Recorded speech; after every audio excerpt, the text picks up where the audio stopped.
Welcome to another episode of the Sports Bros Podcast, featuring the Almighty B Live, the Money Man Scottie D, and your host, the head of creative, Eddy Cool. And without any further ado, let's give it up for the Sports Bros.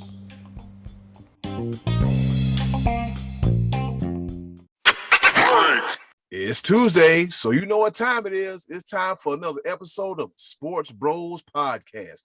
What's going on, world? This be your boy, Eddy Cool, a.k.a. the HOC, and you are tuned in to episode number 108. Yeah, 108. Strong. Still going. 108th edition of the Sports Bros Podcast. Hey, fellas, before we do anything else, let's wave to everybody. Let's wave to everybody. We're gonna wave to everybody, man. That's what we do here at the Sports Bros Podcast. Wave to everybody. I hope everybody had a happy Mother's Day. Hope you celebrated, ate good, took care of mama, made sure she didn't do a damn thing during Mother's Day. But enough of my incoherent rambling. It's time to introduce two of the best co-hosts in the world. Introducing first, the Almighty B Live. What's happening? What's going on in the world today? I appreciate that introduction, that the fact that you think that I myself are two of the greatest co-hosts ever in existence. I greatly appreciate that. You know what? I mean, heavy is the head that wears the crown. So, I got a strong back. Now I can carry this show to even greater heights. And then there's the other guy on the show that we might be lucky to have, but I don't know how it's going. Oh man, here we go. You two. I gotta keep you separated. Yeah, the other host, the other guy, as B Live likes to call him, the one, the only, the pride of Washington, Pennsylvania. The Money Man, Scottie D. And you are lucky to have me this week because I just left Overtime Sports Cafe where I was conducting my Spring Football League fantasy football draft. So there we go. I'm excited. I got my team set up for fantasy football for the Spring League. Oh, man. It never ends. So Scottie D, what's the name of your team, if you don't mind telling us? The Washington Wild Things. The Washington Wild. No, that's a baseball team. That's a baseball team. I like the way you asked him that question because you knew he was full of it when he said that. I had to. By law, I had to. You know how I do this, man. You know how I function over here. You know how we do this. Golly, boy, Scottie D, you something off the chain. You're trying to right now you're trying to intermittently trying to change my pepper point at the beginning of the show. And it's not going to happen. You didn't tell me what your pepper point was. You said you didn't know. So it's actually like a teaser. It's a teaser. So it's opening the door for you to enlighten us and give us some more. But man, I'm excited about my fantasy football team. Spring League, Washington Wild Things. Let's talk about some real sports, huh? All right, so we'll talk about the Washington Wild Things later, and B Live and Scottie D. I know you want to choke the mess out of them, but before you do that, we got this here podcast to finish. All right, as we know, it's that time of the year in the NBA and the NHL, most namely the NBA playoffs time. Playoffs? Yes, that's right. It's playoff time. Yes, it's playoff time in the National Basketball Association. So I'll give you a little quick glance. We got the Lakers. They slide damn near out the playoffs, about to slide into the playoff game. We got Denver staying the course minus Jamal Murray. And then the Phoenix Suns. Did anybody pick the Phoenix Suns to win the Western Conference this year? No. Chris Paul for MVP. I'm just I know he ain't gonna get it, but come on. For a team to make that much of a turnaround, but I'm stepping ahead of the game. But I just wanted to go ahead and throw that out there. Did you say Jake Paul for MVP? Oh my sweet mother of God, who lets this guy on the show? Jake Paul for MVP. Anyway, go ahead. Sorry to interrupt. You just sorry. There's no sorry to interrupt. You just plain sorry. But it's okay. It's okay. It's okay. He's trying to steer the show toward his direction. Spicy. Because Yeah, okay. We'll spice it today. You know you don't season your food like we do, but it's all right.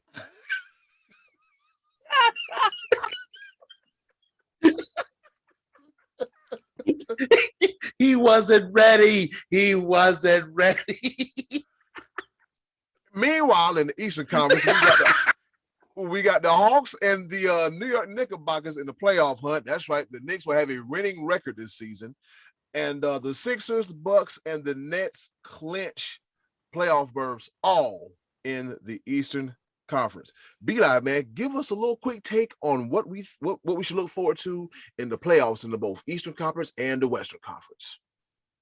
All right. Well, I want to start off with the biggest story that's going on in the NBA right now is, I mean, it's everybody's looking at the Lakers. They're looking to see where they're going to end up. And if the season ended today, the Lakers would have to play extra basketball. They would have to play in the play-in tournament. And I would like to take a moment because the big thing about the play-in tournament, a lot of people don't really understand. I actually had to look it up. But here's how the play-in tournament stands. At the end of the season, the 1 seed through the 6th seed, they clinch automatically. They're fine. They're perfectly fine. Mm-hmm. The 7th through the 10th seed, they have to play additional games to get in. The first 2 games will be the 7th seed versus the 8th seed. And then you have the 9th seed versus the 10th seed. Whoever wins between the 7th and 8th seed, they get the 7th pick. They are the 7th ranked team. The loser of the 7th versus 8th seed would go against the winner of the 9th and the 10th seed game. Whoever loses the 9th and 10th seed game, they're eliminated from the playoffs. The winner of that game would play the loser of the 7th and 8th seed. The winner of that game would end up being the 8th seed. The reason why I want to go ahead and explain it, because the significance of that right now is the fact that the Lakers just recently played the Phoenix Suns. The Suns are the number 2 seed right now. The Lakers right now sit at the 7th seed. The Lakers manhandled the Suns. The Suns could not compete with the Lakers' size, and that was without LeBron James. So as it sits right now, the Suns, as hot as they are, they do not match up well with the Lakers. And that could just turn the entire basketball scene upside down. So there's so much basketball that's going on right now. A lot of things can happen because right now. What do you think of that? Let me ask you. What do you think of that? That little playoff format that you just mentioned. What do you think of that? I absolutely love it. I love every bit of it because the reason why I love it is just because one thing that doesn't happen in basketball, I think that should happen more if the playoffs is a completely different situation than the regular season. It's more different in the playoffs and comparing other sports than any other sport. In football, you play one game. The better team wins. And even like in baseball, you play series. You play 3 and 4 game series throughout the year. So you get to see who's the better of the 2 teams the majority of the time. Hockey and basketball are very similar, where you're not playing series, you're playing individual games throughout the season to tally a regular season record. This right here with the play-in tournament makes the regular season more important to me. I think you're not able to just coast and sit. Like, honestly, this is what I feel. I feel like the Lakers coasted throughout the season. They rested. They were hurt. They're trying to figure this out and that out. And the 2 best players didn't play. But that's the A. That's not coasting. But here's what the reason why I say that is that's why A is a team sport, and get healthy, and you have to deal with it. Every team out of their 5 best players, the 2 best didn't play. Every team has had to deal with injuries. I'm sorry. Every team. I agree, but that doesn't mean they were all coasting. Well, I'll change my. LeBron doesn't even take days off. He doesn't do load management. He plays every night when he can. Now he's hurt. They're not coasting. They're legitimately losing. I love the way you change your tone as soon as we get live, because you You was hating on LeBron James before we came live, and now you just became his biggest advocate just that quickly. I love how I could just. I didn't advocate anything. I said he doesn't take nights off. He doesn't. That's a fact. All right, gotcha. He doesn't. Gotcha. He doesn't do load management. I hear what him and Harden are like the two guys that all say, "I'm not sitting. I'm playing every day." Congratulations, you're in 7th place. You got to play an extra game. I absolutely love it. Just for that think it sucks. reason. I think it that's sucks. Fine. And we understand it. That's why you're so vocal about it. And that's why I love it. No. Because it garners more controversy. And at the end of the day, more controversy brings better basketball. How many years have we seen an 8 seed be under 500? Now you're going to go 2 below that and give them a chance at the postseason? Come on. Here's the thing. Just put everybody in it. Just put the whole league in. Here's the thing. Here is the thing. Once again, you are getting away from what I was trying to say. Make these 1 and 2 games. That's why. Wow. Okay. That's why you gonna hear me out. The reason why I say this. No, you ain't heard nothing. Go ahead. Keep going. The reason why it garners more controversy. Right now, you're looking at a potential Lakers versus Warriors 7 and 8 seed. One game and now the Lakers could lose to the Warriors, and now they could be playing the winner of the 9th and 10th seed. Now, at the end of the day, they should be the better team and they should win, and that's what it is. But you earn it. You earn it. Is this only this season, or is this going to be permanent going forward?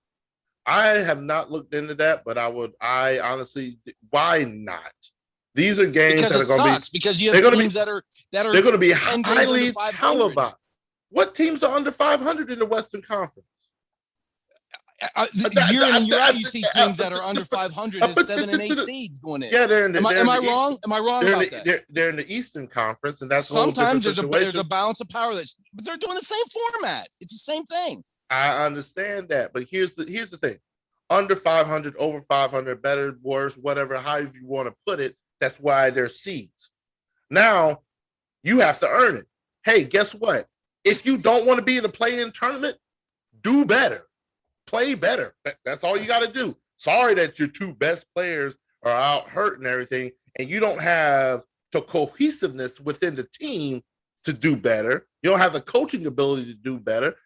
You're rewarding mediocrity. Well, Jay, that's giving what a 9 and 10. How many teams are in each conference? 16. You're gonna give 10 of them a playoff spurt? Get out of here. It's crap. All right, that's fine. Do better, and you don't have to worry about these games. True. Does Phoenix have to worry about the play-in tournament? I agree. You have a whole season to do better. Your favorite player in the league, the best player in the league right now, everybody's so-called GOAT, quote unquote. Yes, I'm talking to you, Tim Livingston. Your GOAT, the so-called GOAT or whatever. Last year, he was advocating for it. He said, yeah, if they're within such games, they should be able to play it out and be able to make it in, and And now because he's in the picture and he has to play an extra game, he's like, whoever thought of this idea should be fired. You know what, LeBron? You should be fired because you just flipped the script so bad. It's ridiculous. And now, Scottie D, you sound just like him. Just because I don't care about the Lakers as far as this goes. I'll be glad to talk all Eastern Conference if you want to about this, because that's kind of where we were talking anyway. Is that Eastern Conference teams have been terrible and still make the playoffs at an 8, and now Eddy, you get 2 more teams. Please tell me you got it on gallery view right now, so you can see the ridiculous look I just gave him when he just said that he don't care about the Lakers.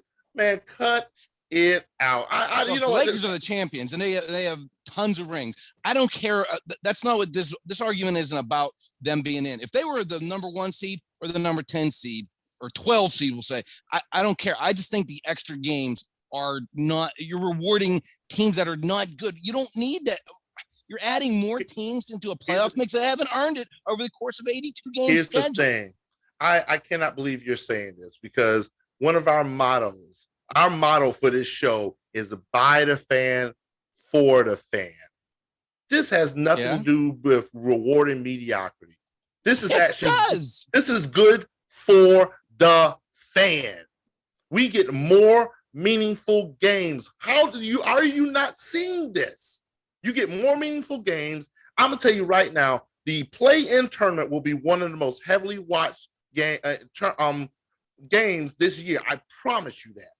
The fan will be heard. It's still garbage. It's two garbage teams. It's like the first four.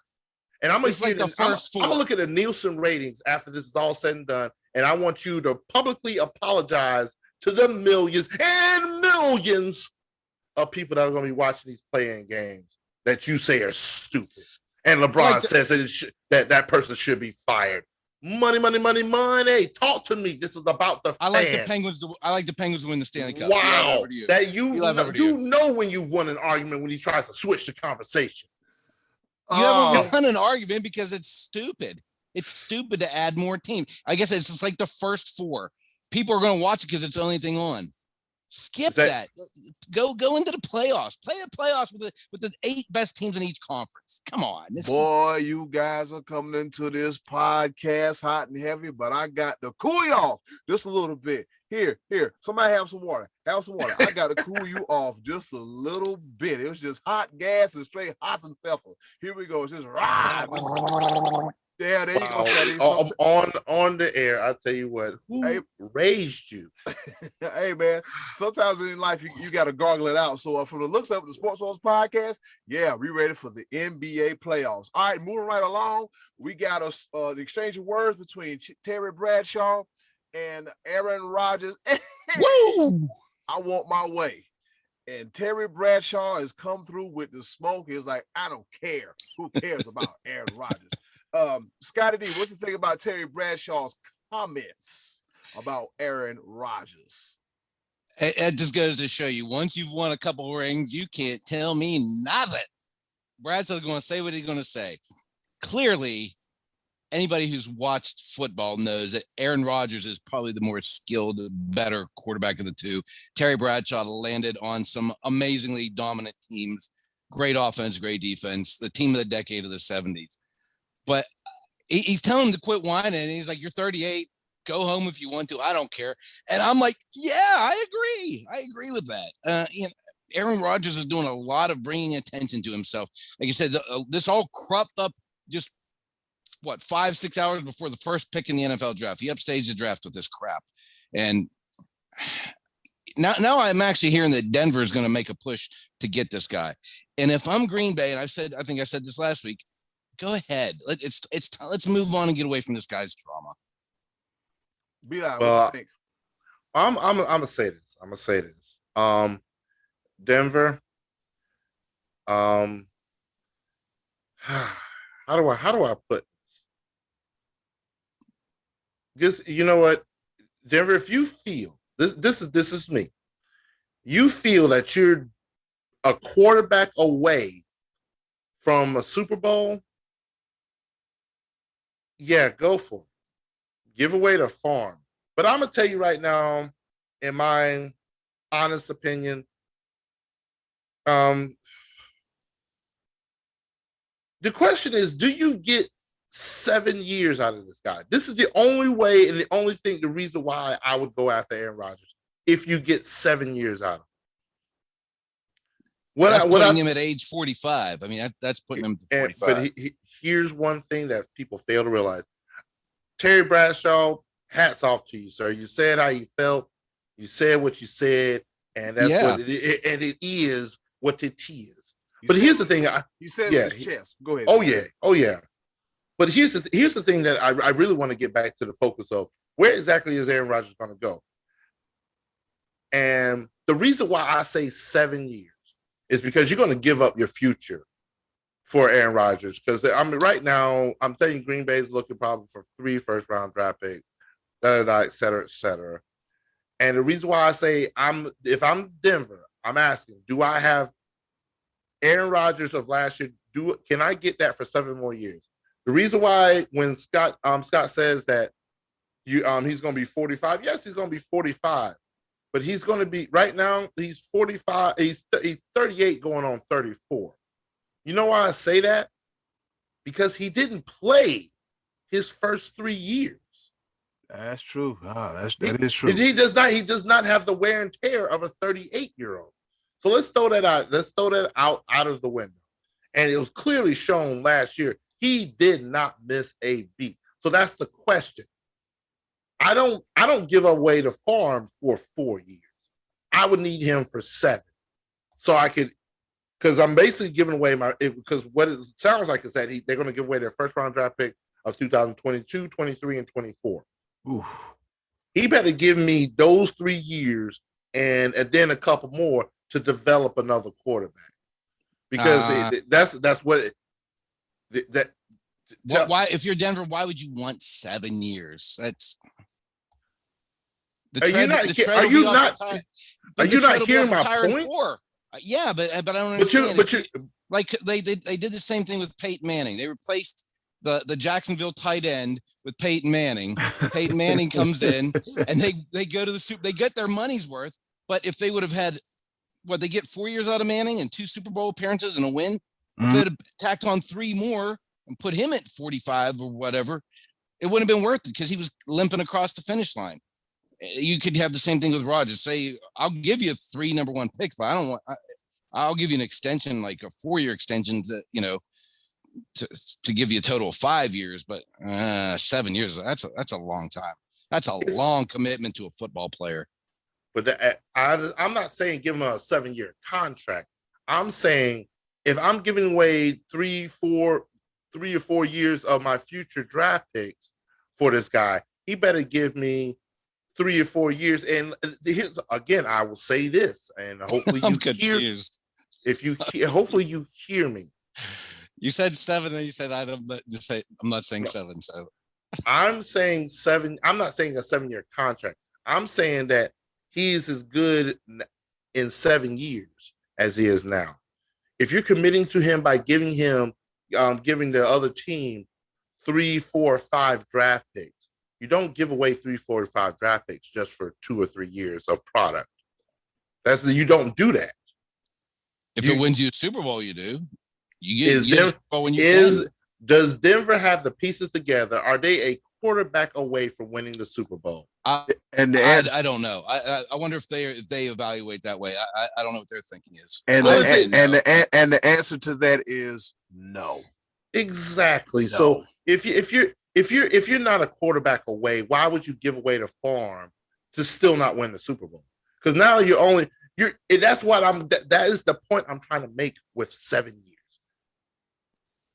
He has to be that good for them to give away the farm because he absolutely has to produce a Super Bowl with his tenure there. He has to. And now you're giving away your bargaining chips because you can't build around him. What was his biggest issue with Green Bay? They didn't build around him. So now he's going to go to another team and they're giving away the things that to build around him. They're not a quarterback away. So don't give that up. I'm just telling you. It'd be something different. I'd be something different if it was another team. If it was New Orleans Saints. Yeah. If it was the Saints. Yes. If the Saints, absolutely. Let me see. Let's throw out another team. Well, the Bears picked up a quarterback. So I think the Bears can do a lot of damage. They're very close. Mm-hmm. They made the playoffs last year. And they're a quarterback away. But Denver's not just a quarterback away. So you don't.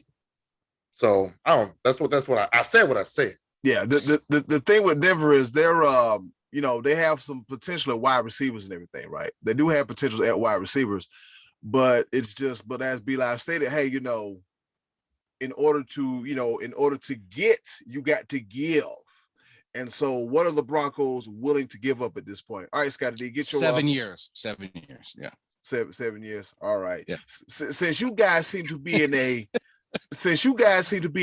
feisty and combative mode, let's talk about this here Rangers and Capitals brawl that happened this past weekend. Yeah, it was like 3, 2, 1, puck dropping in, and it was rock'em sock'em robots. Scottie D, can you give me the backstory of how we got to this point with the Rangers and the Washington Capitals? Yeah, Tom Wilson's dirty. He's dirty. He's on the ice one night, punching their dude in the back of the head, and it goes into a scrum. Everyone's doing the pull apart, and he takes another guy down, throws him by his face, and then as the guy gets, he throws him down by his face again.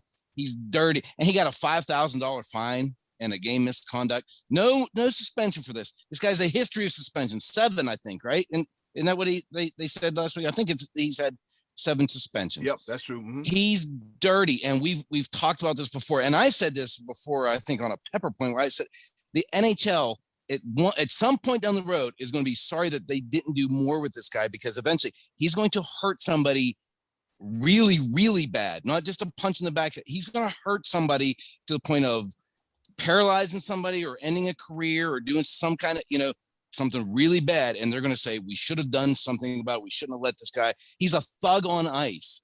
Now, whenever it goes to the next game, the Rangers say, we're going to take this into our own hands. And dropping the puck was the equivalent of ringing a bell, baby, because the gloves started flying. How awesome was that? I mean, it was hilarious. That was 100 penalty minutes in the first period. And you had like 30 people in the penalty box. Penalty box can't hold up to 5. They just packed tight like sardines. Like, what's up, man? Yeah, we in here too. Yeah, and it was like as soon as as soon as Wilson went back on the ice, 3.5 Right seconds later, they back in his face. You know what? I don't feel bad for I don't feel bad for him. I mean, you have to regulate this kind of behavior. I mean, you just can't let it go on and on and on. And as you said, Scottie D, it's gonna get to a point where he really, really gonna hurt somebody. I mean, you remember that time when Marty McSorley took a stick and just bopped Donald Brashear upside the head, like it wasn't nothing. And didn't he face charges for that, if I'm not mistaken? Yeah, he damn near caught criminal charges for that. I think he did. Yeah, I think he was charged with that. If not him, then I know there has been a precedent where somebody else, I think it was him, but I mean, you're on the ice with a stick. That's a weapon. That becomes a weapon at some point. Yeah. This guy is not good for the sport. And the NHL, if you guys have noticed, there have been less dropping the gloves the last few years. There's been less fighting and gooning and more about the actual game, and which I think is good for it's nice to see an old-fashioned fight once in a while, when it doesn't. Now, this was an exception to the rule the other night. That was that was entertaining to see that first period, what happened the other night. But Tom Wilson got to go, man. I mean, this guy, he's not good for the game of hockey. No, he's good. That's the thing. He's good. He's a good player, and nobody thinks of him as a good player. Everybody thinks of him as a dirty goon. Kids got a rep. Be like, where you at on this? Well, I'm going to say this. I agree with Scottie D to a point. Tom Wilson is dirty. Everybody knows that. But this isn't a Tom Wilson problem. This is an NHL problem. Mm-hmm. This is where, hockey players across the board are inherently taught. Every one of them is taught you handle it on the ice. You handle it on the ice. And it's one thing that's taught in hockey. It's also taught in baseball too. There's certain unwritten rules that if you run into my goalie in hockey, the glove's coming off. We got to fight. If you throw at my pitcher in baseball, you hit one of my players, if you hit a home run and you flaunt a little bit, you're gonna get hit the next time. These are unwritten rules and we see it. But NHL at some point in time, you don't reward bad behavior. That's what they did. When it comes to player safety, which is so big in the day and age that we live right now, for him just to get a $5,000 fine when you blatantly saw him throw a man to the ice face first, and you get no suspension, $5,000 fine. What is that in the minds of the thugs that are in the NHL? Tom Wilson isn't the only thug. Trust and believe. There's a lot of players in the NHL that will throw their weight around. And now they're like, well, shoot, he did all of that and only got 5. Oh, I got 5 stacks right now. That dude right there, I do not like him. Yeah. And if they're only going to give him 5 with his track record, this might not be the last you see of incidents like this. And it sets a precedent to not only players in the league right now, but up and coming players. They're like, well, shoot, if he can get away with it, let's go to work. Let's go to, and that sets a bad precedent. I think NHL has made some leaps and bounds to make the game more exciting.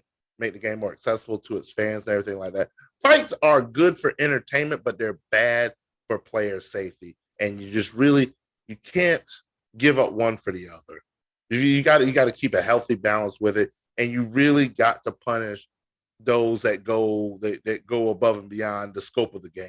And Tom Wilson showed that, and the NHL showed his hand and was like, we want them to sell it on the ice. We want more butts and seats. We got to make up this revenue, so we're going to stir the pot, and we're going to stir up more fights to gather more revenue and gather more interest in the sport. You cannot sacrifice that for player safety. NHL, shame.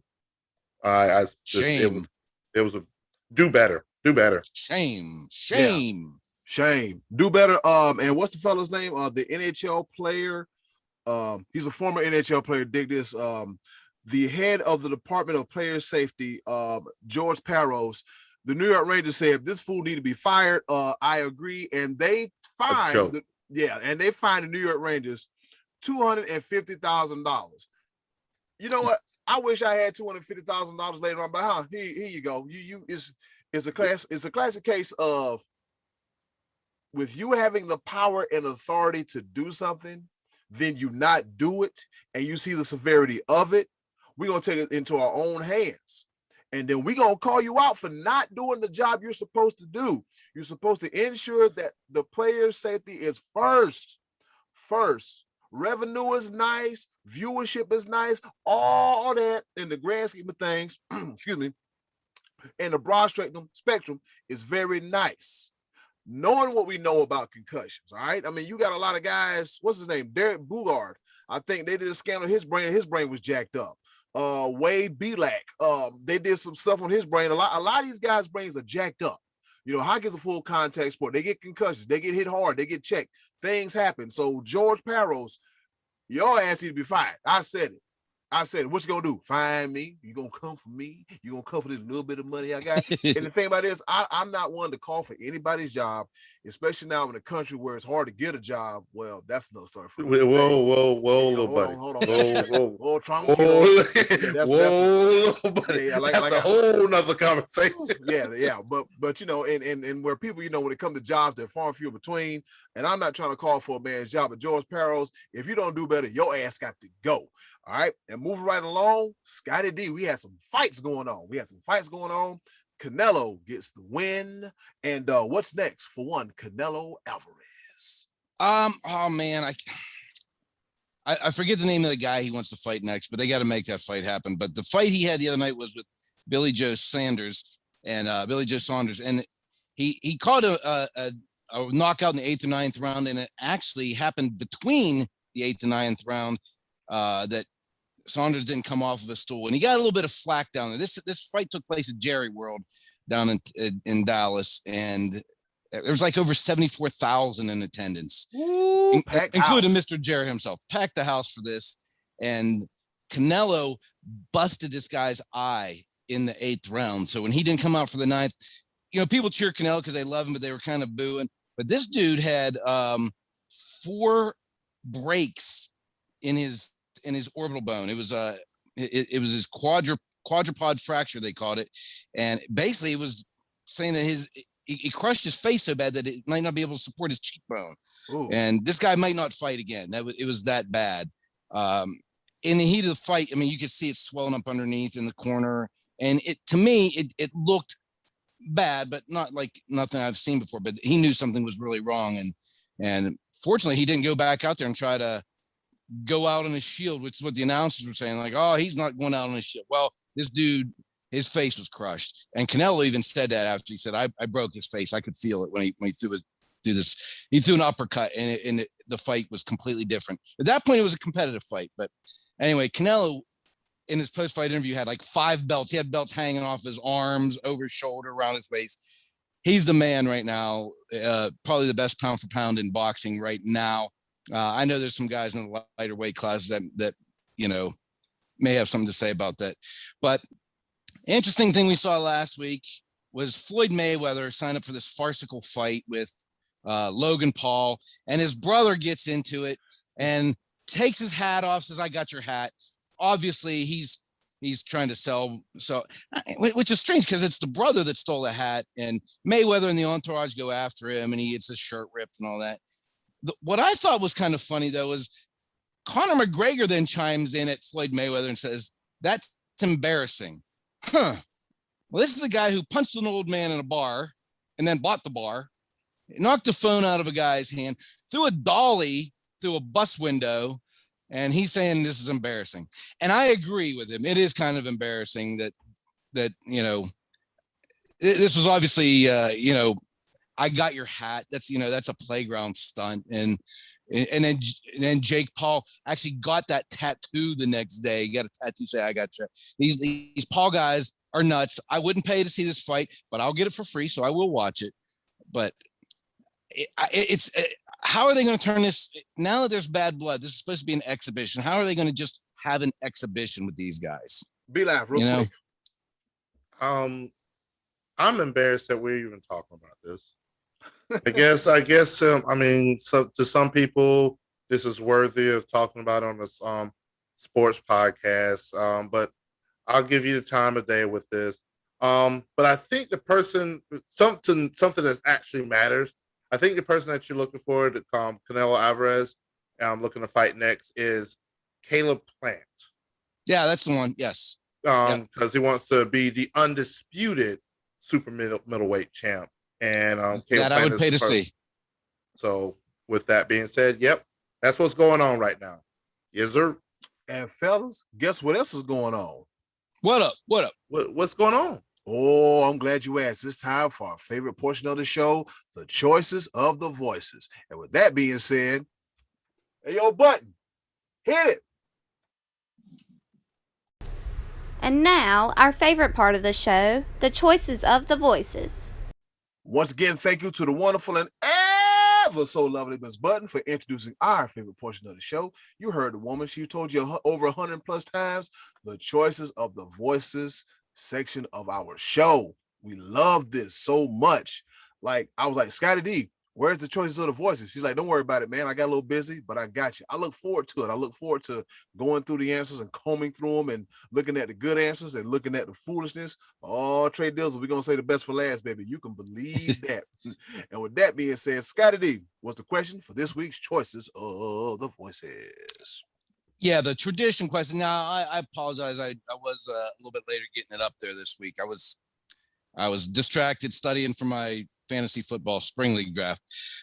Anyway, the question was, we just asked you to cite some of your favorite sports traditions. And I actually asked you to give us something you're personally invested in, as well as something that you see a team do. And we had a couple good answers on here. One in particular that I really, really like. But Eddie, go ahead and get into it and I'll explain. Okay, I'll get right into it. And Aiden Collar, he leaves off first. He says Taylor University's silent night games where for one game a season, nobody speaks until they score their 10th point. Aiden Collar is probably our youngest listener. I think he's 16, 17 at this point. I was friends with his dad, and he's been listening to our podcast a little bit and then chimed in on choices of the voices the last couple of weeks. And I didn't really know anything about this. Are you guys familiar with this at all? This Taylor University thing? Because no, I'm not. I've heard of it. I had not heard of it. And once I looked into it, this is now like at the top of my list of traditions. So let me just give you a little bit more on this. This Taylor University is a Christian college. It's a Division II school in Upton, Indiana. And they do this silent night game once a year on the last Friday of the fall semester before the finals week. So it's in December. And I think they sing Silent Night at the beginning of the game, but they definitely do at the end.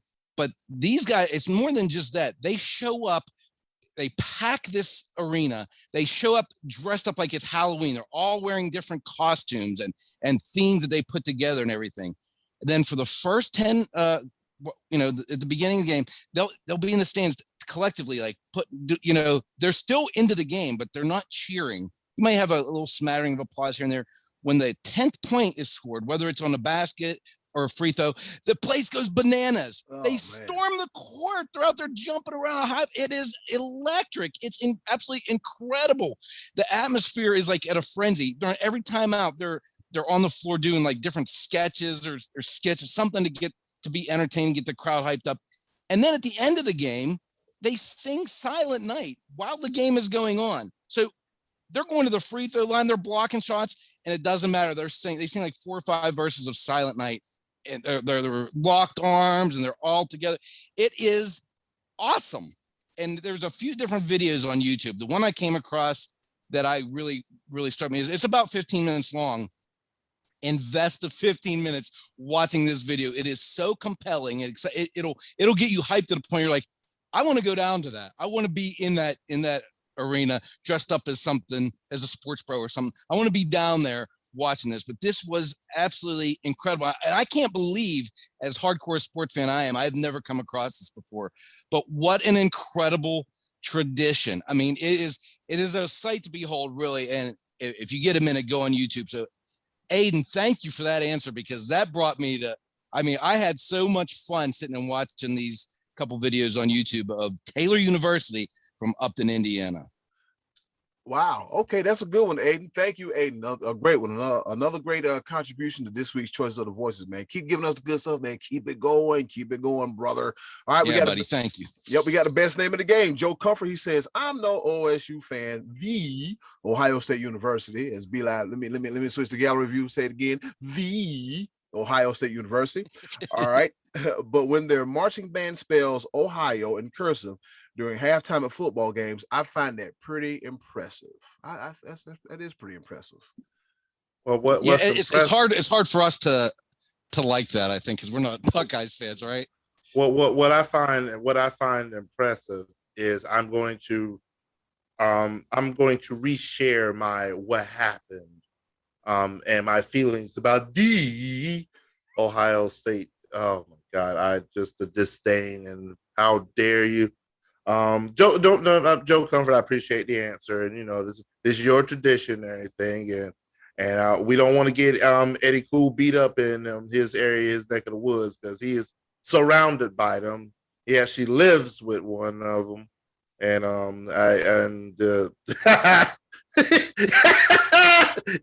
if please tell me we're on gallery view. Oh, he in trouble. But anyway, I digress. Yeah. Tuba player.ci. Tuba player. I don't give a all right, Eddy. Yeah, all right. Eddy Cool. Tuba. Amtrak. Yes, sir. All right. Black and Garnet till I die. Moving right along. We got Uncle Max, the Hall of Famer. He says, I said it before and I'll say it again. The Army-Navy game to me is the greatest tradition in all of sports. Yes, this was one of Uncle Max's answers for an earlier question that we had. And for someone that has participated in that tradition, being on the 50-yard line for the Army-Navy game, second to none. I do have a different answer, because, I mean, there's a lot of emotions that come behind a lot of things that happen over the course of my life and everything. But that is something that I will never, ever, ever forget, was being on the field for the Army-Navy game. When I tell you, I cried being the bearer of the Brigade of Midshipman flag, being a part of that. So, man, it is an absolutely great tradition.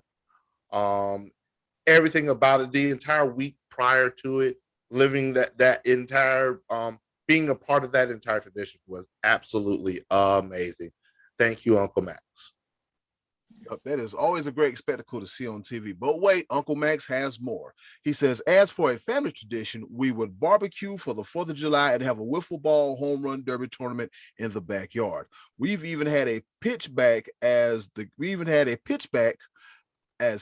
catcher. If the ball hit inside of the square in the middle, it was a strike. So you best had better start swinging away.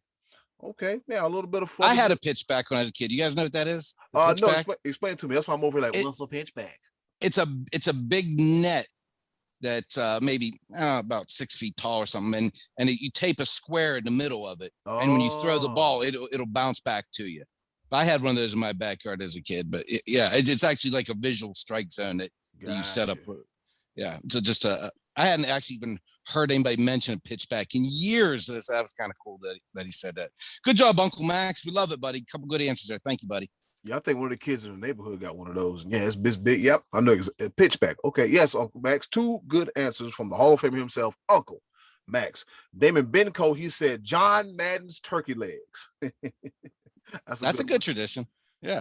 That's a good one. That's a good one. Because to be honest with you, during this whole pandemic and everything, I got a little nervous. Like, are we gonna have any football on Thanksgiving? You know, I was, kind of a little leery about it. But hey, we got some football on Thanksgiving. JR said, let's see football. South Carolina versus Clemson,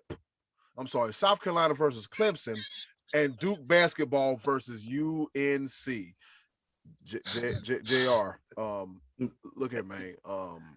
The president of the school has done enough. I'm gonna need you not to spell Clemson with a P.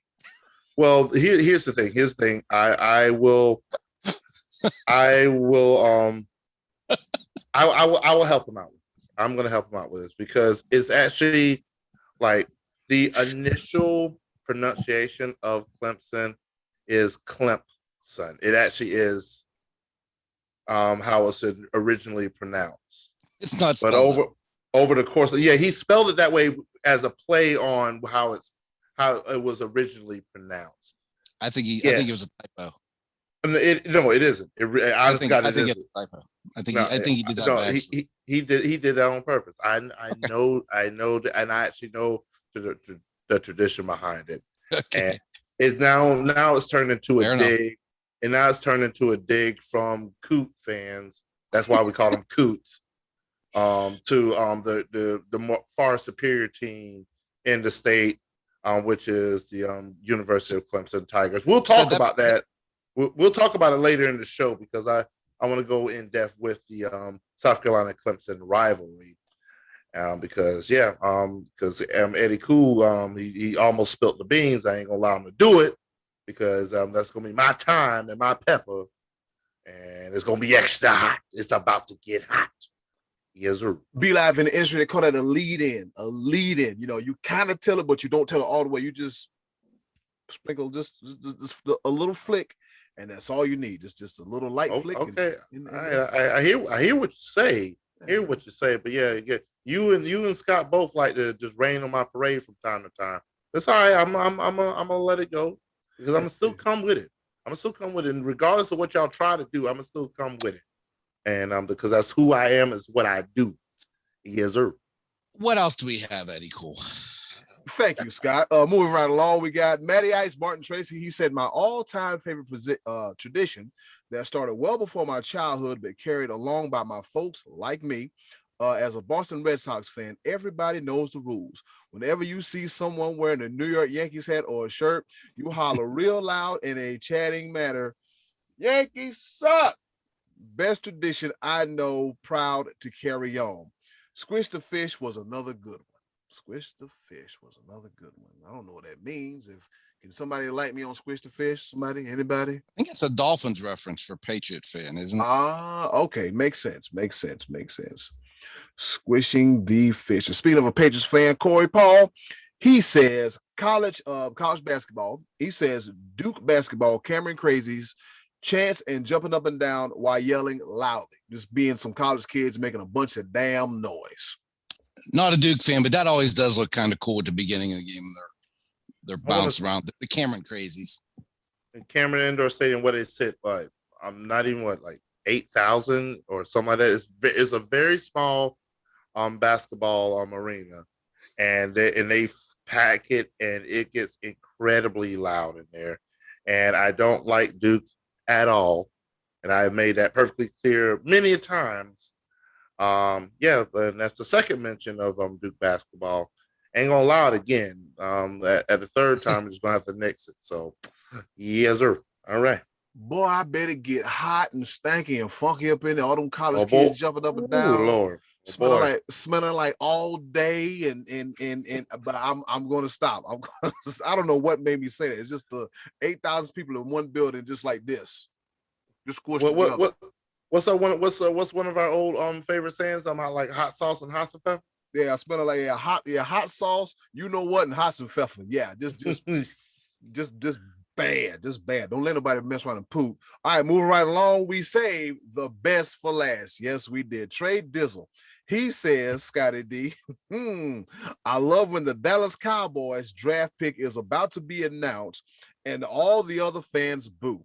I think that is awesome. Except for the one time when we drafted Dak Prescott and they laughed instead of booed while I cried. That time it sucked. Oh, he's not letting up on Dak. Yeah. I tell you what, though, it is. I understand what he's saying, though, and especially a couple times in the last few years, including this year, Drew Pearson went out there and really got the crowd. Got him fired up. It was in Cleveland this year, so it wasn't as bad. But a few years ago, when he was in Philly and he was out there just revving up the crowd, and they booed him mercilessly. That's kind of cool. Actually, it kind of will go in a little bit hand in hand with one of mine later, but Dak Prescott, can't let it go, Trey. Trey, you got a quarterback, okay? You got a quarterback that was on fire. You got a quarterback that was on fire last year until he got hurt. I mean, you could be a Denver Bronco fan. You could be and have Aaron Rodgers. Yeah, well, you could be a Jacksonville Jaguar fan, or even worse. Hold on, buddy. Bad examples there, Eddie. Hold on, buddy. Hold on, buddy. They T-Law, baby. It's his time to shine. I'm just saying, yeah. Okay, you got the number one. Exactly. You see the paw on the shirt. Yeah.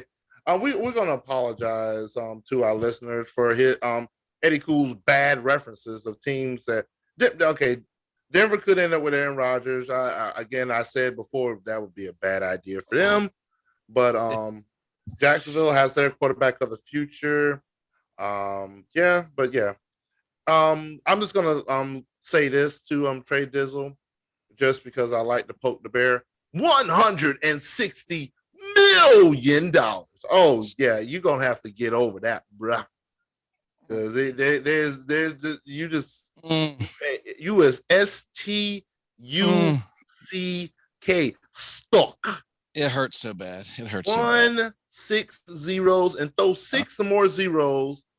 And what's that one of them rap songs on them with them commas? Got to hit them with them commas. Yeah, I can't say the actual word, but hit them with them commas. Yeah, there's 2 commas in that $160 million.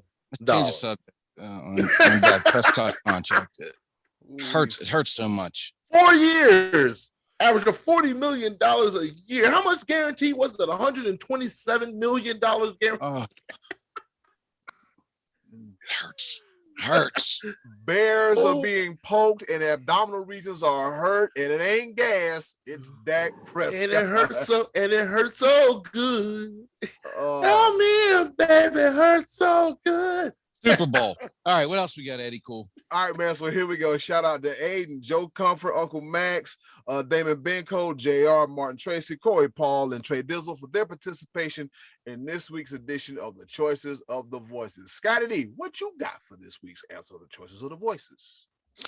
Well, one tradition that I don't know if you guys have seen, because it's not always you can't always see it on TV, but in the first inning of Yankee games, when they are in the field, the right field section called the bleacher creatures do what they call roll call. And I was part of this a few years back in 2008. I went to the old Yankee Stadium in the last season and sat up there with the bleacher creatures. And what they do is they would go around, Derek Jeter.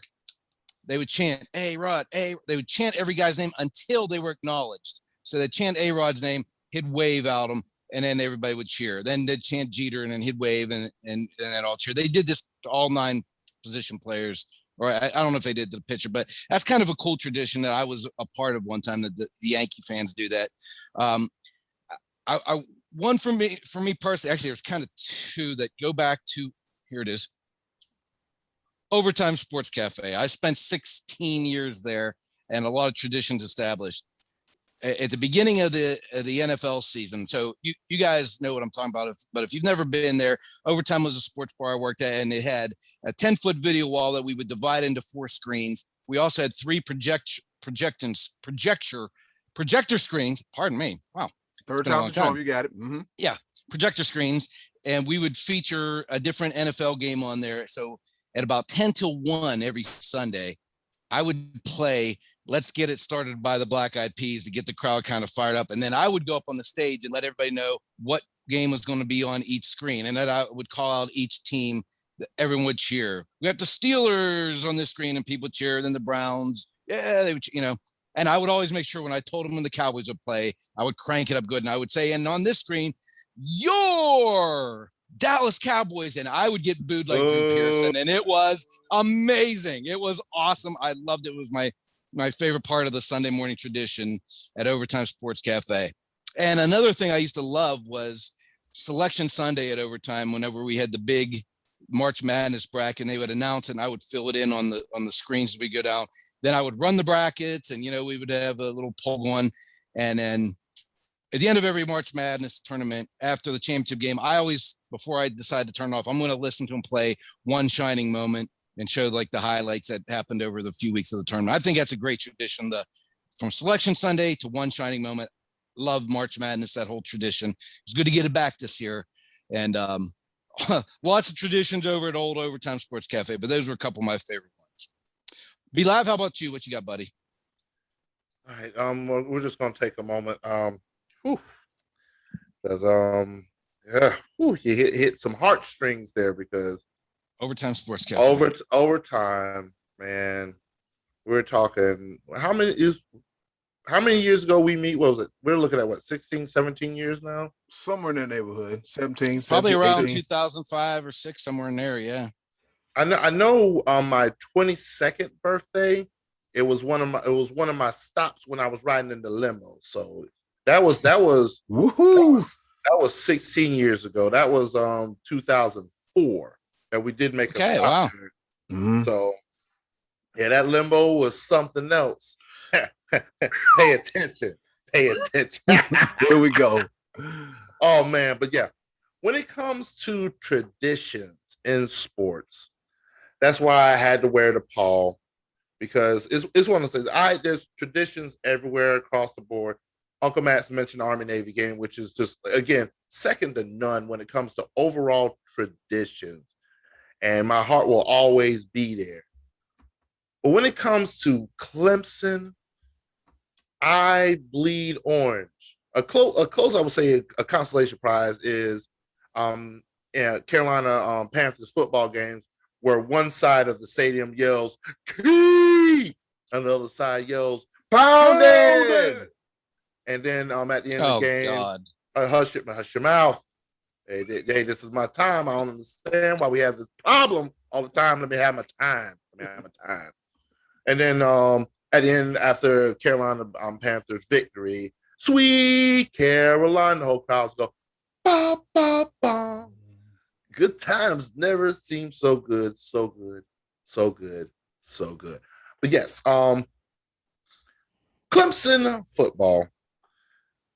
Both traditions, their tradition on the field and my tradition at home, are my favorite traditions, period, point blank. It is what it is. So back in 1985, it was a Clemson home game against Georgia. One of the most storied commentators in college football goes by the name of Brent Musburger, described the Tigers charging down the hill as the most exciting 25 seconds in college football. And let me describe to you what the tradition is.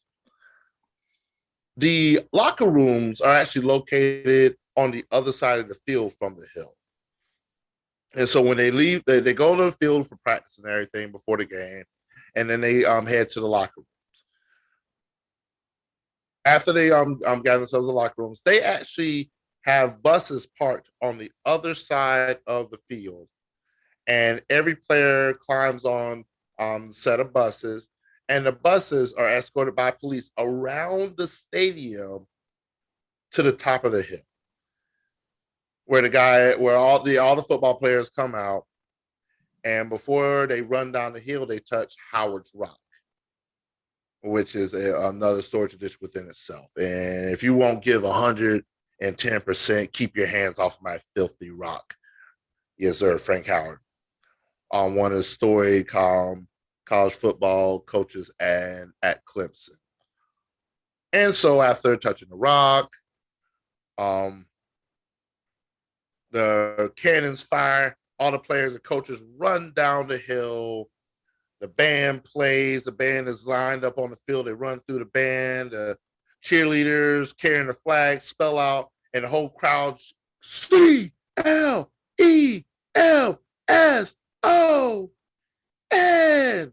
It's just most exciting 25 seconds of college football. My favorite pregame ritual, though, it has to go to my dude, because this is what I do every time before I head to wherever I got to go, before the game, whatever. Before I head out, I hear one of Clemson's anthems by Martin Yoda Jenkins, who used to play cornerback for Clemson, and the song is called "We Too Deep," and it was a moniker that was dubbed by the great Dabo Sweeney. All roads lead to Dabo. You knew at some point in time we're going to get there. But yeah, look up We Too Deep by Yoda on YouTube, and you'll see why I play it every single Saturday that Clemson plays. And I got the jersey on, and let's go. Yes, sir. And touching Dabo's rock? Is that one of your No, don't do that. Don't do that. That is that is Howard's rock. You would like to touch Dabo's rock. I will punch you in the throat. Eddie, cool. What you got, buddy? Oh my God, you son of a boy. I do want to apologize ahead of time to Mama and Papa Donnelly. I know you did not raise him like this. I know this is not your doing. So much respect to the Donnelly family. That this is something I don't know where this came from. And I do not blame you one bit whatsoever. This is a creature within itself. And for some reason, I may possibly had something to do with it because, I may poke the bear from time to time. So he does. He does come out of pocket. Dabo's rock. Eddie, cool. What you got, buddy? Wow, the most exciting 25 seconds seem like the longest 45 minutes on this here podcast. And with that being said, ladies and gentlemen, you know I am Gamecock all day, all night, and Be Live is Tame Them Kitties. Yeah, all that. So let me put this here speaker view back on me. You see my wonderful face. How you doing out there? I see all y'all. So me being a South Carolina Gamecocks fan, we have several traditions. A few of my favorite ones. And all of them suck. Oh, sorry, my bad. I'm sorry. I got. We gotta run down here and we gotta run rock. Okay, gotcha. So here we go. All right. So one of my three favorite traditions are at home games. You see the smoke. You hear the crowd roar. You hear a theme. That's for me with the Nature Boy Ric Flair. Yes, they play the 2001 theme, and the Gamecocks come running, roaring, flying out of the locker room, ready to kick some behind. Speaking of kicking behind, there's also a chant. Yep, there's also a chant that we have as well, too. All right? The chant that we have as well, too. Yeah, Be Live, it's going to be great. So anyways, a chant that we have on every kickoff, when we kick into the opposing team after we score a touchdown or a field goal, it goes, go, fight, win, and kick ass. Just imagine 80,000 people just saying that, just saying kick ass and not getting yelled at for cussing. I've even heard little kids say, go, fight, win, kick ass. A very, very, very great tradition. And also, when there's a little small murmur in the crowd, you can hear the you see the white towel swinging like Petey Pablo, like North Carolina, South Carolina, come on and raise up. They play the Sandstorm, and next thing you know, Williams-Brice is jumping, baby. It is jumping up and down. Be Live. It is jumping up and down up in that thing. 85,000 strong, just jumping up and down, waving towels. We just out there doing it. We're just out there doing it, man. And as they say in the 80s, if it ain't swinging, we ain't playing. Those are a few of my traditions. But I also like, Thursday football and Turkey Day and all that good stuff. But yeah, those are a few of my favorite traditions at the University of South Carolina. So we don't get it understood. All right, that's been it for another edition of the Choice of the Voices section. And with that being said, Scottie D, Williams-Brice Stadium, the upside down cockroach. Let me see if I can find this mute button here. The $1 million Gamecock with no spurs. I will turn. So Scottie D, with that being said, what's on tap for next week? I know what's on tap for Be Live in about 10 minutes. All right. So I think it was 2 years ago, we talked over what our favorite sports movies were. Now, next week, I want to know, what is the worst sports movie you feel like you've ever seen? What movie did you hate the most? What was just the hot garbage, the turd of all sports movies? I think when we determined the best, I decided Caddyshack was the winner. Caddyshack 2 is pretty bad. So you got right off the top there's a great one and a lousy one. But there have been, it seems like a lot of sports movies suck. Doesn't it? Doesn't it seem like a lot of them are just clunkers? Yeah, it's like there are some good ones, but it seems like sports movies are hard to pull off for some reason. I don't know. But anyway, that'll give us something to talk about next week. Yeah, sometimes, yeah. They're unrealistic. They be trying to get in the fields, and I'm just like, I get it, but yeah. It's like yeah. I get it. It's like we get it, but we know this ain't real life. Like, rich what? Rich man. Rich what? Rich man. And that's actually a good one, but yeah. Yeah. But yeah, there are some clunkers, but yeah, I'm actually looking forward to that. Yeah. Sports. Well, give us something to talk about in 2 weeks or next week. 2 weeks. Next week, worst sports movie. Yep, worst sports movie. Turd burgers, a booger flicker, if you will, on next week's edition of the Choices of the Voices. Come back next week and have some fun with us one more time. Hopefully, I didn't black B-Live's eye for making those blasphemous, derogatory statements about the University of South Carolina. See you next week. Okay, boys, let's bring it home with a round of pepper. Yep, that's right. You heard the woman. She said it's time to take it on home, to bring it on home. That's right. The Sports Bros Podcast. We're going to hit you with another edition of pepper. You know how we do it. 3 topics, rapid fire style, kind of, sort of, not really.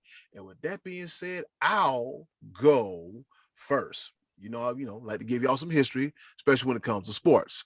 And on this day in 1900, James J. Jeffries knocks out James J. Corbett in 2-3. Michael Jordan, 23 rounds for the heavyweight boxing title. I'm glad they finally decided to knock it from 20 to 15 to 12, because that's a whole lot of fighting. But I'm on my couch watching. Anyway, yeah. Over to you, Scottie D. All right, so this past weekend, another PGA event, another no-show for Tony Finau. No title for poor Tony. Missed the cut at the Wells Fargo Invitational, and that was at Quail Hollow in Charlotte. And I love this tournament because I've actually been there twice to watch a couple of tournaments, and this go-round showed Rory McIlroy, 32-year-old Rory McIlroy, win that tournament for the third time. It was his first win on the PGA Tour in 2 years. He finished with a 10 under par, edged out Abraham Answer by a stroke. Got into a little predicament on 18, and he pulled it out. He just needed bogey to win, and he pulled it out. Rory, man, I said the tour was better when Jordan Spieth was on his game, and he won earlier this year. Now you got Rory back winning again. Could be gearing up for a great season. You got the PGA Championship coming up. Tony Finau, step it up, baby. We're watching you, baby. Finau watch is still on, but this week Rory is the winner. B-Live, over to you. All right. For my first pepper point, I thought about this long and hard, and I do have to apologize to one DK Metcalf for his showing running the 100-meter dash, trying to qualify for the Olympics. Running a 10.36 standing at 6'4", 230 pounds is an amazing task, but just not my pepper point, just because I really, really, really, really do enjoy irritating the crap out of my my co-bro, the money man, Scott Donnelly. So it has been brought to my attention that there is yet another spring football league that's coming out of the midst. You don't say. And I would like to take this opportunity to introduce, and for those that may know about it, reintroduce what is called the Spring League, TSL. It consists of 8 teams. This is actually their 6th season that they've been doing this. So they are growing. I like it. It's their 6th season doing it. Now have grown to 8 teams. COVID-19 did not stop them. And now they have a TV partner by the looks of Fox Sports, FS1, FS2, and the Fox brand entirely, which will air their games throughout the season. The regular season started this week on May 6th. There are 8 teams in the league: Alphas, Aviators, Blues, Conquerors, Generals, Jousters, Linemen, and Sea Lions that consist of this league. 2 hub sites in Indianapolis, Indiana, and Houston, Texas. So they're divided into 2 divisions, North and South. Some of the notable players that are in this league include 7-year NFL veteran Ryan Mallett. Ooh. Yeah, he's my quarterback on my fantasy team. Nice, right? Former Florida State standout DeAndre Francois, also of the Fan Control Football League. Ain't he this big around? Yeah, yes. He might have gained a little bit of weight. Boy, it's little, man. Feed that kid. Nick Fitzgerald, XFL star Luis Perez.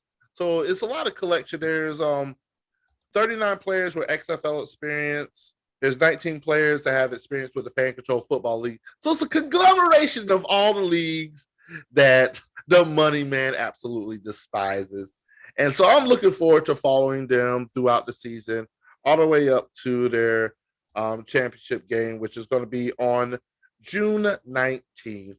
So there will be highlights, there will be stats, and there will be things that I would love to feature here on the Round of Pepper here at the Sports Bros Podcast. Yes, sir. Eddy Cool, I'm going to throw you a pass from the Spring League. The ball. Let's look at Scottie D. Is he good? Oh, yeah, he's fine. All right, here we go. All right. I'll take the ball, Bilal. Thank you very much. As I mentioned last week, May is Mental Health Month. And leading into this next story, Drew Robinson gets his first hit. Why am I talking about Drew Robinson and the month of May and mental health? Because last year, Drew Robinson shot himself in the head and only lost his eye as a result of the suicide attempt. I forgot if it was the right or left eye, but he lost an eye due to the attempt. Now dig this, the bullet did miss his brain and some main arteries, and he woke up 20 hours after the attempt to finally call for 911 to get some help. He laid there like that all that time? Yeah, that's a very long time. Well, yeah, he must have been going through it that bad. Robinson was dealing with depression, and this happened during the height of the pandemic. Yeah, this pandemic was very tough for everybody, especially if you had mental health issues. But on a lighter note, he made a 25-man roster to the Sacramento River Cats, affiliate of Uncle Max's San Francisco Giants. And guess what? He got his first hit on Mother's Day. But, get out of here. Yeah, he did. He got his first hit on Mother's Day. Yeah, one eye, hitting the ball. Hey, look, better than I can probably do with 2 eyes and good coordination. So, hey, more power to him, man. Good God, more power to him, especially to go through all that. But they hold an L as the River Cats lose to the Las Vegas Aviators 6-3. And with that being said, yes, as I mentioned, May is Mental Health Month.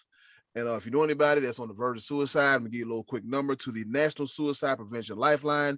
You can give them a call at 1-800-273-TALK. That's 1-800-273-8255 or the suicidepreventionlifeline.org. take care of each other. With that being said, over to you, Scottie D. All right. Very well said, Eddie. Cool. Happy that dude got a hit. That's crazy. Yeah, that's great. All right. So last Wednesday, Marc-Andre Fleury, goalie for Vegas, passed Roberto Luongo at number 4 and moved into the number 3 spot for goalie wins, third all time behind Martin Brodeur and Patrick Roy. I had no idea. I can't believe that Marc-Andre Fleury is this high up on the wins list. I was actually really surprised by that. But and I think back to it, he played on the Stanley Cup team that the Penguins lost in 2008 and won in 2009. So he'd been around a minute. And hey, man, a lot of those wins came in a Penguin uniform. So congratulations to the Flower, Marc-Andre Fleury, number 3 all times on the win list. Over to you, B Live. Wow, number 3. Wow, man, that is quite impressive. I'm gonna do my best this time because I know I spend a lot of time bashing both of y'all because it's fun. But yeah, that is quite the accomplishment. I also want to comment on Eddie Cool with the mental health and everything. That is such a touching story. And just a reminder to everybody, don't ever give up. There's somebody out there that just they look to you. Every life is precious. So please reach out, talk to us. Heck, shoot us an email. If anything, anybody that listens, you can just shoot us an email. sportsbrospcast@gmail.com. It's just one of those things. Reach out to somebody. If you're ever going through anything, we're here to talk. Yep. All right. With that being said, somebody that should not talk whatsoever comes by the name of Jimbo Fisher. Let's see.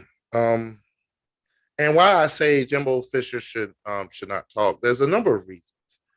And the person that he was referring to is by the one of the name of Nick Saban, the head football coach at Alabama, the Crimson Tide, the reigning, defending national. Oh my God! Oh boy! Whew, hold on.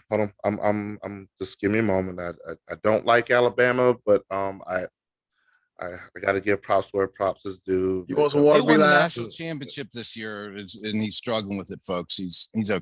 He's gonna be okay. All right, Yeah. Uncle Max, congratulations. All right, let me just get this out.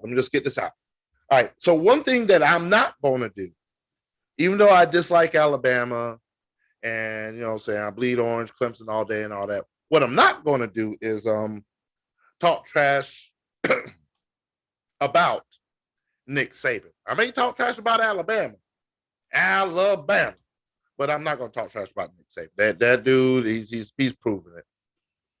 7 national championships. And here's what happened. What happened?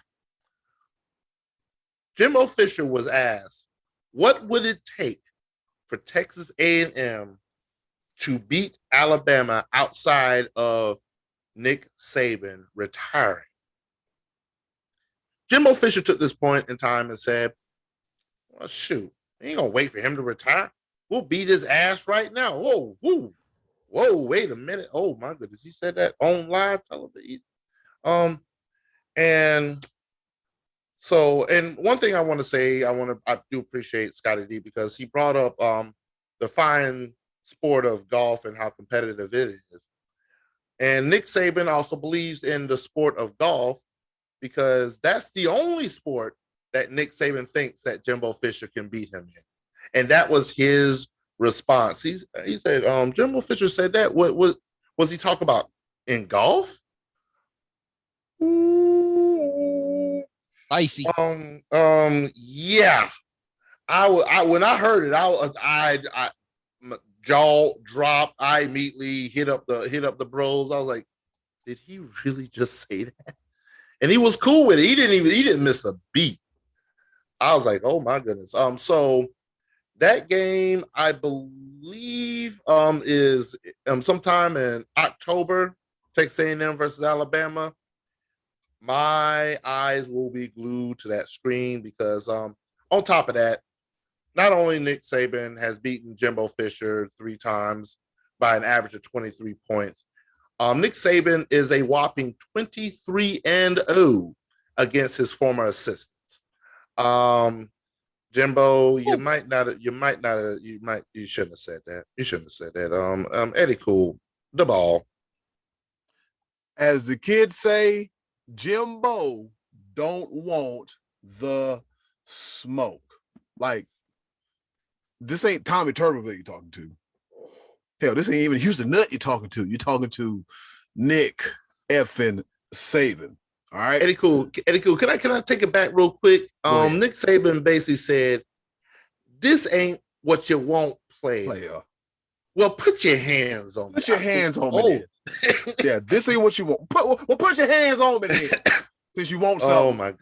Oh wow! Shout out to Lil Duval, aka Roland Powell. All right, so here we go. Third and final pepper point. Today is the birthday of the one, the only Super Cam VP himself, Cam Newton. And on this day, back in 1989, Cam was born. All right. He was a 2010 Heisman Trophy winner, the NFL MVP in 2015. He made the Pro Bowl in 2011, 2013, and 2015, and he was born in ATL, shouty. He is currently a member of the New England Patriots. He went out kind of sour when he was in Carolina. He also has a series on BET called Smoke and Sip, where he smokes cigars and sips the finest of cognac, and he's talked to all kind of people. Let's see, he talked to the owner of the Magic City, of the adult entertainment facility, Magic City, Steve Harvey, the Brad Lou Will's favorite place. As I said in the earlier video last year, I have to do a journalistic assignment and check out those world famous Lou Will lemon pepper wings, because if you're a journalist, if you want to get the good story, you got to get in the trenches of Magic City. Over to you, Scottie D. All right, guys. So last week, I believe it was Wednesday, the Los Angeles Angels basically ended their time with Albert Pujols. They released him. They waived him, released him, and it upset a few players. It upset Mike Trout, which is understandable because he was kind of a mentor to Mike Trout. Also was upset was Big Papi and Adrian Beltre going on social media and saying that this is a business side, but this sucks. Pujols deserves better. And I started thinking, yeah, they're right. It's a shame. And then I changed my mind. No, they're not right. He's batting 198 this year. And listen to this. In 11 years with the Cardinals, he batted 328, 445 home runs. He was a 3-time MVP and a 9-time All-Star. That's not who they paid for. They paid for this guy in 10 years who batted 256, 222 home runs. His best MVP finish was 17th, and he had an All-Star appearance in 2015, just one with them. That's the only time he hit 40 home runs during that entire time. And that just goes to show you, and listen to this, Be Live, that's why you don't give big multi-contracts of 10 years or big long-term contracts to guys in their 30s. He was 32 years old when he signed this $10 million deal. And I would say if you're paying $240 million for 10 years of 256 average and one All-Star appearance, you overpaid for that. So I don't think it's that bad that they released him, because they didn't get the 11-year MVP Albert Pujols. They got this other version. Albert Pujols is a Hall of Famer, but when you get these guys in their 30s, these long-term contracts don't work. Not going to work for Aaron Rodgers at 7 years. Didn't work for A-Rod, who signed a 10-year, $275 million contract. He batted 269 for 8 seasons, a PED scandal. You had Robbie Cano, 10-year deal, $240 million. 5 years he gets traded and he's suspended for PEDs. Prince Fielder, 9 years, he played 4. I mean, it just doesn't make sense to do these big deals. Albert Pujols, I wish you all the best. Hang it up. Don't try to limp back out on the field and prolong this agony anymore. It's time to go. And I said what I said, Be Live. Over to you. Oh. All right, okay. After the show is completed and after we publish this, I'm going to go back and listen to this, because I want to see where we got off so wrong. At no point in time, I'm sorry, I know it's Pepper. At no point in time did I ever say give the man a 7-year contract. I never ever. You kept saying, "Give me mentioned- 7 years." No, Give me 7 years. I didn't say I need 7 years contract. out of him. This is what. How are you going to get it without a contract? Okay, this is what you do. Okay, all right. Let me see if I can. Now, just give me your pepper point. We'll No. You're gonna hear this because you don't. You're listen. prolonging the show like Albert Pujols' career. Come on. Wow.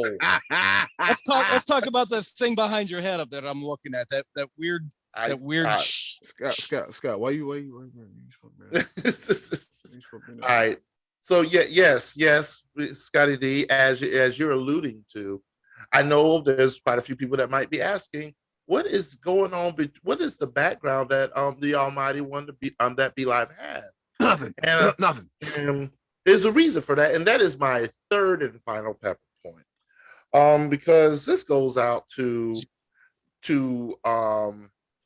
Penalty Box for Life nominee by the name of South Carolina president, University of South Carolina president, Bob Caslin, at a commencement ceremony. Let me see if I can put this the best way. There's a lot of kids that are going to their undergraduate studies, going for their bachelor degrees, putting a lot of work, a lot of study, a lot of time, sacrifice, et cetera, to get their bachelor's degree. Quick shout out to my man, Eddy. I was with him for the journey where he received his degree from the now University of Arizona. Global Campus Wildcats. But yes, so at a commencement ceremony, the president of the school that these kids have paid hundreds of thousands of dollars to attend, either via their own money, scholarship, financial aid, student loans, et cetera. They've invested a lot of time and money into the school. For them to hear their president congratulate them on graduating from the University of California, not South Carolina, and then he came back and said, I meant Carolina, which is still South Carolina, and then he owes them a push-up. Penalty Box for Life. And to Uncle Max, I want to say this. He go Navy, beat Army, because Bob Caslin is a West Point graduate. So that Army education may not be all that well. I kid. Is actually very tough school to go through and everything. But yeah, Bob Caslin, you dropped the ball. Penalty Box for Life. But that's not even the worst story, because we did just celebrate Mother's Day, and we want to say thank you to all of our mothers that have raised us throughout everything and made us into the men that we are, and we are so incredibly thankful. But what you don't do is when there's somebody that is donating millions upon millions upon millions on top of millions of dollars to your school by the likes of one named Darla Moore, which over time has donated over $75 million to the University of South Carolina, you would think that after her mother passed away, that the school would do something and acknowledge that loss.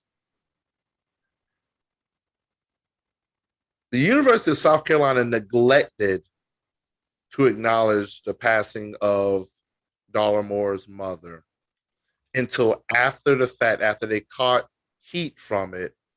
And Darla Moore has pledged that her money is no longer associated with the University of South Carolina.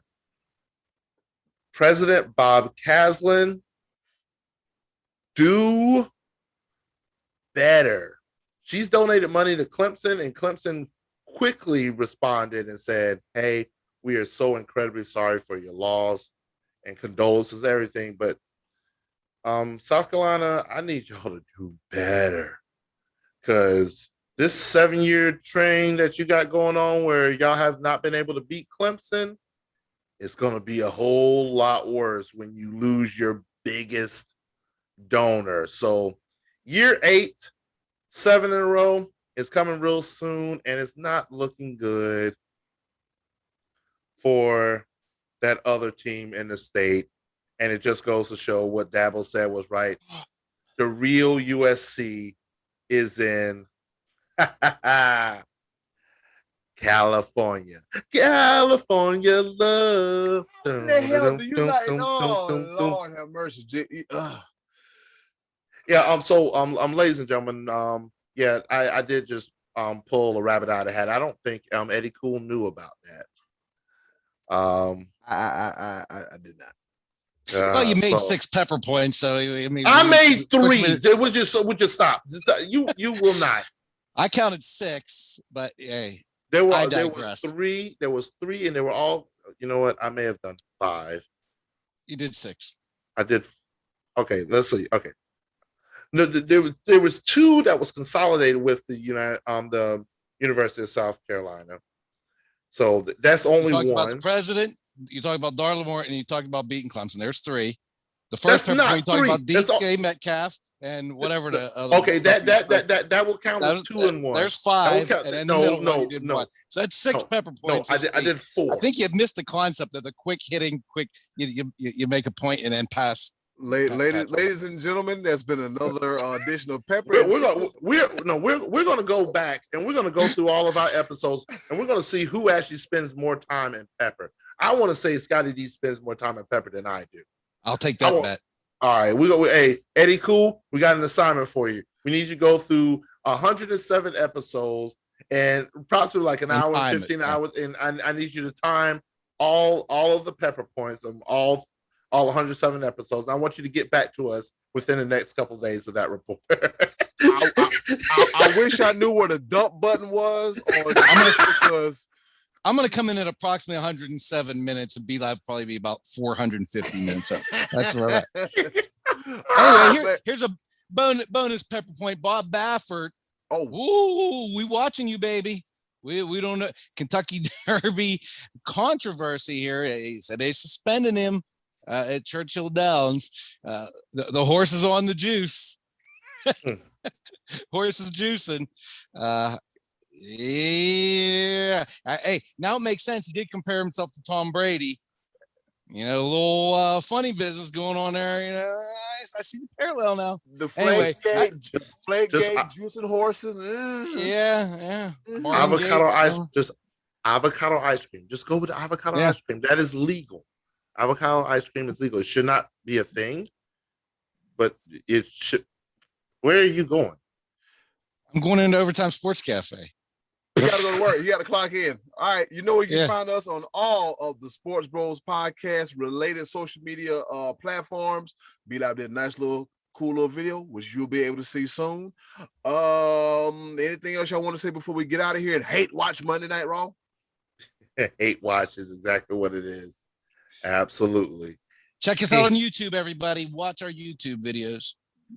Yep. And then in closing, do something nice for yourself. And if you can, do something nice for someone else. They'll greatly appreciate it now more than ever. Remember, May is Mental Health Month.